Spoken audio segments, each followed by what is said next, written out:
కార్తీక మాసం వచ్చింది అంటే సాయంకాలం ఆకాశ దీపం వెలిగించి ధ్వజస్తంభానికి పైకెత్తుతారు.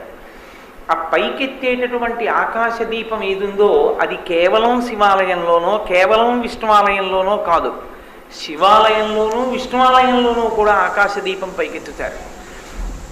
కాబట్టి హరిహర భేదం లేనటువంటి స్థితిలో ఉపాసన నడిచేటటువంటి కాలం ఈ మాసం. ఈ మాసం ప్రత్యేకంగా ఈ రకమైన ఉపాసన. రెండు, దీపమునకు సంబంధించినటువంటి వైభవం.